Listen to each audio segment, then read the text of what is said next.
മുൻകാലങ്ങളിലെങ്ങും കണ്ടിട്ടില്ലാത്ത ദീർഘകാലം നീണ്ടു നിൽക്കുന്ന ചൂട് കേരളത്തെ വലയ്ക്കുകയാണ്. സ്വാഭാവിക പരിധി കടന്ന ചൂട് പല ജില്ലകളിലും ഉഷ്ണതരംഗവുമായി എത്തി. എന്തുകൊണ്ടാണ് ഇപ്പോൾ കേരളം ചുട്ടുപൊള്ളുന്നത്? എന്തൊക്കെയാണ് ശ്രദ്ധിക്കേണ്ടത്? റിപ്പോർട്ട് കാണാം.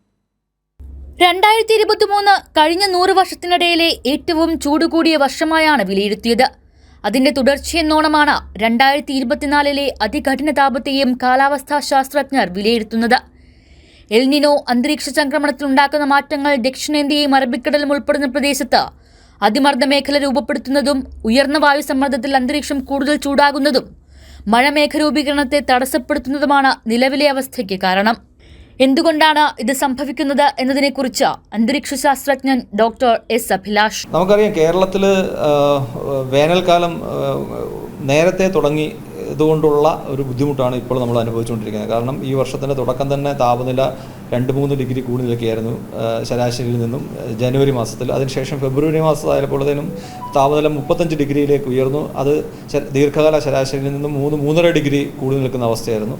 അത് കഴിഞ്ഞ് മാർച്ച് ഏപ്രിൽ മാസം ആയപ്പോഴേക്കും ഈ താപനില ഉയർന്നുകൊണ്ടേയിരുന്നു.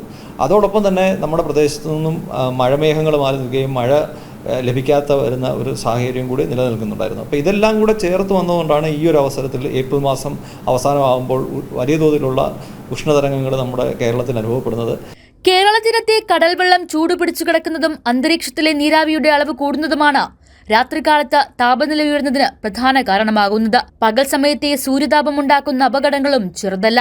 ഹീറ്റ് എക്സോഷൻ ഇത് പല വ്യക്തികളിലും പല ഏജ് ഗ്രൂപ്പിലും ഒക്കെ പലതരത്തിലാണ്. കുട്ടികളിലും പ്രായമായവരിലും ഇത് കൂടുതൽ ഇമ്പാക്റ്റ് ഉണ്ടാക്കും. ഹീറ്റ് എക്സോഷൻ എന്ന് പറയുന്നത് നമ്മുടെ ശരീരത്തിലെ താപക്രമത്തെ ക്രമീകരിക്കാൻ ശരീരത്തിന് കഴിയാതെ വരുമ്പം ശരീര താപനിലയും അന്തരീക്ഷ താപനില ഉയരുന്നത് പോലെ ഉയരുന്ന ഒരു ഘട്ടമുണ്ടാകും. അപ്പോൾ അങ്ങനെ ശരീരത്തിന് അന്തരീക്ഷത്തിലെ താപനിലയുമായിട്ട് റെസ്പോണ്ട് ചെയ്യുന്ന ഒരു പ്രവർത്തനം സ്വാഭാവികമായിട്ട് തകരാറിലാകുന്ന അവസരത്തിലാണ് ഒരു ഹീറ്റ് സ്ട്രോക്ക് അല്ലെങ്കിൽ സൂര്യാഘാതം ഉണ്ടായിട്ട് അത് ഹൃദയ സംബന്ധമായ പ്രശ്നങ്ങളും മറ്റു തരത്തിലുള്ള അവയവങ്ങൾക്കും പ്രശ്നങ്ങളുണ്ടായി അത് മരണത്തിലേക്ക് വരെ നയിക്കാവുന്നത്. അപ്പം ഇങ്ങനെയുള്ള അവസരങ്ങളിൽ കഴിവതും ചൂട് ഡയറക്റ്റ് ഏക്കാത്ത തണൽ സ്ഥലങ്ങളിലേക്ക് മാറുകയും ഇത് കൂടുതലായിട്ട് അനുഭവപ്പെടുകയാണെങ്കിൽ ഉടൻ തന്നെ വൈദ്യസഹായം തേടുക എന്നുള്ളതാണ് നമുക്ക് ഒരു വ്യക്തി എന്ന നിലയിലും സമൂഹം എന്ന നിലയിലും എടുക്കാവുന്ന മുൻകരുതലുകൾ എന്ന് പറയുന്നത്. മെയ് 2ാം വാരത്തോടു കൂടി മൺസൂൺ എത്തുമെന്നാണ് പ്രതീക്ഷ. അതുവരെ നിലവിലെ സാഹചര്യം തുടരും. കാലാവസ്ഥാ വ്യതിയാനത്തെ നേരിടാൻ യുദ്ധകാലാടിസ്ഥാനത്തിലുള്ള നടപടികളോടൊപ്പം ദീർഘകാലാടിസ്ഥാനത്തിലുള്ള പദ്ധതികളും നടപ്പിലാക്കേണ്ടതുണ്ട്. കൊടും ചൂടാണ്, വെയിലത്തിറങ്ങാതിരിക്കുക എന്നത് മാത്രമാണ് പ്രതിവിധി. അതിന് പറ്റാത്ത ജോലിയുള്ളവർ മുൻകരുതലുകൾ എടുക്കുക തന്നെ വേണം. ക്യാമറമാൻ അഖിൽ ഷായ്ക്കൊപ്പം ഗായത്രി സത്യദേവ്, കൈരളി ന്യൂസ്, കൊച്ചി.